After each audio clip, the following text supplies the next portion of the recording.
Welcome to Raju Murali vlogs channel. நம்ம இந்த பதிவில் பார்க்க போகிறோம் சக்தி வழிபாடு. இதில் அடுத்தது பகுதி 8வது தலைப்பு புவனேஸ்வரி தேவி. அதை பற்றி சொல்ல போகிறேன். இதுக்கு முன்னாடி 7 பதிவுகள் போட்டிருக்கேன். பார்க்காதவங்க பிளேலிஸ்ட்டில் முதலேருந்து பாருங்கள். மற்ற பதிவுகளையும் பாருங்கள், மற்றவங்களுக்கு ஷேர் பண்ணுங்கள். புவனேஸ்வரி தேவி காலமாக விரிந்தவள் காளி, தளமாக விரிந்தவள் புவனேஸ்வரி. கால வெள்ளத்தில் புவன வெளிகளை பூத்து மலரச் செய்தவள் புவனேஸ்வரியே. புவனேஸ்வரி பீஜமான ஹ்ரீம் இல்லாத மந்திரமே இல்லை எனலாம்.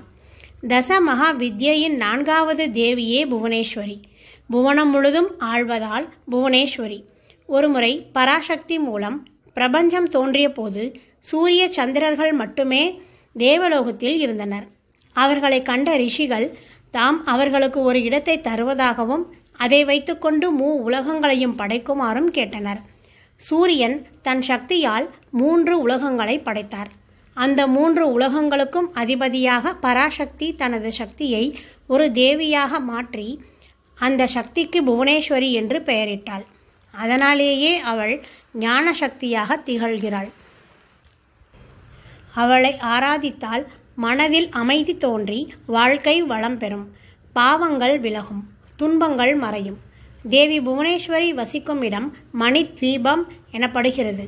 உலகங்கள் எல்லாம் உருவாக காரணமாகிய புவனேஸ்வரி உலகங்களை படைப்பதற்கு முன் தான் தங்குவதற்குரிய இடம் வேண்டுமென எண்ணி அந்த நினைப்பிலேயே இந்த மணித்வீபத்தை படைத்தாள். நவரத்தினங்களால் ஆன 18 பிரகாரங்களை கொண்டது இந்த துவீபம். உலகிலும் இதற்கு ஈடான அழகு வாய்ந்த நகரம் கிடையாது. இத்தேவியின் அழகை காண 2 கண்கள் போதாது என்பதால்தான் பரமேஸ்வரன் 3வது கண்ணினை கொண்டிருந்தார் போலும். பிரம்மலோகத்திற்கும் மேலே மணித்வீபம் அமைந்துள்ளது. வைகுண்டம், கைலாயம், கோலோகம் போன்றவற்றை விட மணித்வீபம் பெருமை பெற்றது. அது சர்வலோகாதிகம் என்றும் அழைக்கப்படுகிறது. அமிர்த கடலின் நடுவே அத்தீவு உள்ளது. அதற்கு வடக்கே இரும்பு மதில் ஒன்று உண்டு. அது உறுதியும் உயரமும் கொண்டது. போர்ப்பிரம்புகளை பிடித்த பலர் ஆரவாரத்தோடு அங்கு காவல் காப்பர். அந்த இரும்பு பிரகாரத்திற்கு வடக்கே வெண்கலமயமான ஒரு மண்டபம் உள்ளது. அங்கு எப்போதும் பேரொளி அமைந்திருக்கும். 6 ருதுக்களிலும் பூக்கும் பூக்களும் பழங்களும் எப்போதுமே அங்கு கிடைக்கும்.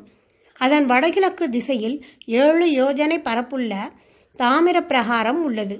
அவ்விடத்தில் கற்பக மரங்கள் நிறைந்திருக்கும். வசந்தன் தன் மதுஸ்ரீ மாதவஸ்ரீ எனும் 2 தேவியருடன் அங்கே வசிக்கிறார். எப்போதும் குயிலோசை கேட்கும் இடம் அது. அதன் வடக்கே 7 யோசனை அகலமுள்ள ஈயத்தால் ஆன பிரகாரம் உள்ளது. சந்தன மரங்கள் நிறைந்த அங்கே கிரீஷ்ம ருதுவின் நாயகன் சுக்ரஸ்ரீ, சுகிஸ்ரீ போன்ற தேவியருடன் வீற்றிருப்பார்.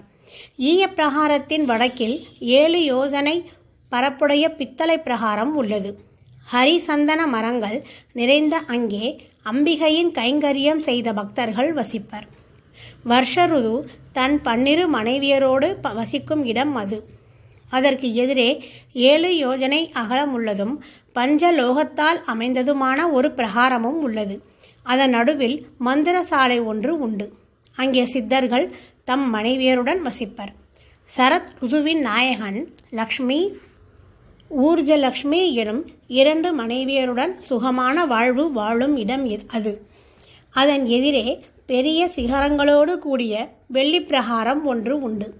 பாரிஜாத மரங்கள் அங்கு வளர்ந்து செழித்திருக்கும். ஹேமந்த ருதுவின் நாயகன் மகிழ்வுடன் தம் மனைவியான சகஸ்ரீ சஹ்யஸ்ரீயோடு வாழும் பகுதி அது. தேவி விரதத்தை கடைபிடித்தவர்கள் இங்கு வசிக்கின்றனர். அதற்கு முன் பெரியதொரு தங்கத்தாலான ஸ்வர்ண பிரகாரம் உண்டு. கதம்ப மரங்கள் நிறைந்த அங்கு சிசிர ருது நாயகன் தம் மனைவியரான தபஸ்ரீ தபஸ்யஸ்ரீயுடன் வாழ்கிறான். அதன் எதிரே உள்ள ரத்னமயமான ரத்னசாலையில் திக் பாலகர்கள் வீற்றொழுகின்றனர். அதன் கிழக்கில் உள்ள அமராவதி பட்டணத்தில் தேவேந்திரன் தம் மனைவியான இந்திராணியுடன் வசிக்கிறான். அக்னி கோணத்தில் உள்ள அக்னிபுரியில் அக்னி பகவான் தம் மனைவியரான ஸ்வாஹா ஸ்வதா போன்றோருடன் வசிக்கிறான். தென்புறத்தில் உள்ள யமபுரியில் தர்மராஜா தம் மனைவியருடனும் சித்திரகுப்தனுடனும் வாழ்கிறான். தென்மேற்கான நிருதியில் கத்தியுடன் தம் மனைவியோடு மதுபானம் செய்து கொண்டு வாழ்கிறான். வடமேற்கில் வாயு பகவான் ஆடம்பரமாக வாழ்கிறான். வடக்கில் குபேரனும் வடகிழக்கில் ஈசானிய தேவர்களும் வாழ்கின்றனர். புஷ்பராக பிரகாரத்தின் முன் பத்மராக பிரகாரம் ஒன்று உள்ளது. அங்கே 64 கலைகளும் சக்தி வடிவங்களாக காட்சியளிக்கின்றன. பத்மராக பிரகாரத்திற்கு அடுத்தபடி கோமேதக பிரகாரம் உள்ளது. அங்கு மகாதேவி 32 சக்திகளோடு வீற்றிருக்கிறாள். அவர்கள் பயங்கர முகம் கொண்டவர்கள், சக்கரம் தாங்கி அருள்பவர்கள். ஒவ்வொருவருக்கும் 10 அசோகினி சேனை உண்டு. ஒவ்வொருவரும் 1,00,000 பிரம்மாண்டங்களை அழிக்கும் சக்தி படைத்தவர்கள். அங்கு தேவியின் யுத்த தளவாடங்கள் நிறைந்திருக்கும். இந்த சக்திகள் யுத்தத்தில் தோல்வியே காணாதவர்கள். கோமேதக பிரகாரத்திற்கு அடுத்து வஜ்ர பிரகாரத்தில் தேவியின் பரிவார தேவதைகளான அனங்கரூபா, அனங்கமதனா, மதனாருதுரா, புவனவேகா, புவனபாலிகா, சர்வசிசிரா, அனங்கவேதனா, அனங்கமேகலா போன்ற 8 சக்திகள் தத்தமது ஒவ்வொரு பரிவார 1,00,000 பணிப்பெண்களுடன் மிக மகிழ்ச்சியுடன் தேவிக்கு சாமரம் வீசுதல், சுவைமிக்க பானம் அளித்தல், தாம்பூலம் தயாரித்து தருதல், குடைப்பிடித்தல், துணிமணிகள் அணிய உதவுதல், கண்ணாடி காண்பித்தல், குங்கும பூச்சு செய்ய உதவுதல், பூச்சூட்ட உதவுதல் போன்ற தத்தமது வேலைகளை செய்து கொண்டிருப்பர். அவர்கள் பேரழகு பெட்டகங்களாய் சிருங்கார ரசம் ததும்ப சிரித்த முகங்களுடன் காட்சியளிப்பர். இந்த 8 சக்திகளுக்கும் பிரகாரத்தின் வெளியில் தனித்தனி பவனங்கள் உண்டு. இவர்கள் பிரம்பு தாங்கும் கையுடன் திகழ்வர். வஜ்ர பிரகாரத்திற்கு முன் உள்ள வைடூரிய பிரகாரம் 10 யோஜனை பரப்புள்ளது. அங்கே சப்த மாதர்களோடு மகாலட்சுமியும் பூரண சாநியத்துடன் அருள்வர். அதை அடுத்த இந்திர நீல பிரகாரத்தில் பெரிய தாமரை உள்ளது. சுதர்சன மூர்த்தியும் அங்கே அருள்கிறார். அவரை அடுத்து தாமரை போன்ற 16 இதழ்கள் கொண்ட பகுதியில் ஜெகன்மாதாவின் சேனாதிபதிகளான கராளி, விகராளி, உமா, சரஸ்வதி, ஸ்ரீ, துர்கா, உஷா, லக்ஷ்மி, ஸ்ருதி, சம்ருதி, திருதி, ஸ்ரத்தா, மேதா, மதி, காந்தி, ஆர்யா போன்ற 16 சக்திகள் வீற்றிருப்பர். மேகம் போன்ற கருத்த மேனியோடு கத்தி கேடயம் தாங்கிய கரத்தினர் தேவியின் சேனாதிபதிகளாக திகழ்பவர்கள். இவர்கள் பெருமையை சொல்ல அரிது.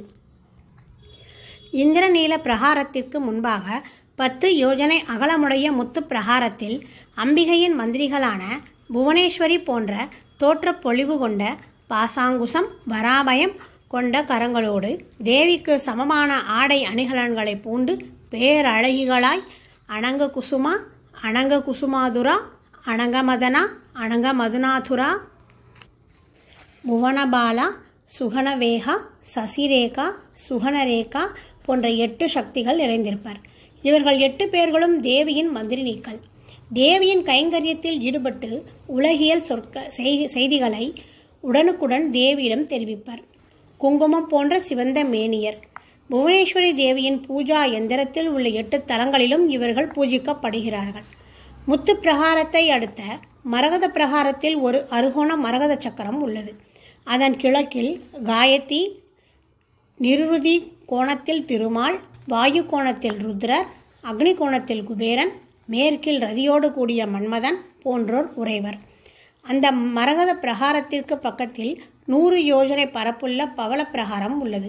அதன் நடுவில் ஹிருல்லேகா, ககனா, ரக்தா, காராளிகா, மகோசுஷ்கா எனும் 5 சக்திகள் வீற்றிருப்பர்.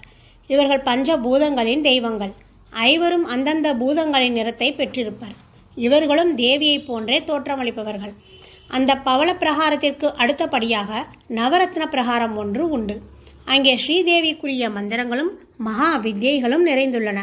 மேலும் ஆவரண தேவதைகள், ஆபரண தேவதைகள் போன்றோர் சகலவிதமான அணிகலன்களோடு கோடி சூரிய பிரகாசமாக காட்சியளிப்பர். சப்த கோடி மகா மந்திரங்களும் அங்கேதான் வசிக்கின்றன. அதன் எதிரில்தான் புவனேஸ்வரி வசிக்கும் சிந்தாமணி கிரகம் உள்ளது. அதன் மத்தியில் 1000 கால் மண்டபம் ஒன்று உண்டு. அதன் 4 புறங்களிலும் ஸ்ருங்கார மண்டபம், முக்தி மண்டபம், ஞான மண்டபம், ஏகாந்த மண்டபம் என்னும் 4 மண்டபங்கள் உள்ளன. அவற்றிற்கு எதிரே பூந்தோட்டமும் புஷ்கரணியும் உண்டு. அங்கு எப்போதும் அகில், சந்தனம் போன்ற தூபங்களின் வாசனை கமழும். இந்த மண்டபங்களை சுற்றி மகாபத்மாடவி எனும் தாமரை நிறைந்த ஓடையிலிருந்து பூக்களின் நறுமணம் வீசிக்கொண்டே இருக்கும்.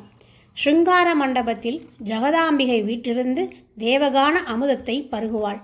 முக்தி மண்டபத்திலிருந்து ஆத்மாக்களின் பாசத்தை போக்க முயல்வாள். ஞான மண்டபத்திலிருந்து ஞானோபதேசம் தந்தருள்வாள். ஏகாந்த மண்டபத்திலிருந்து உலகை காப்பதற்குரிய சிந்தனையை செய்து கொண்டிருப்பாள்.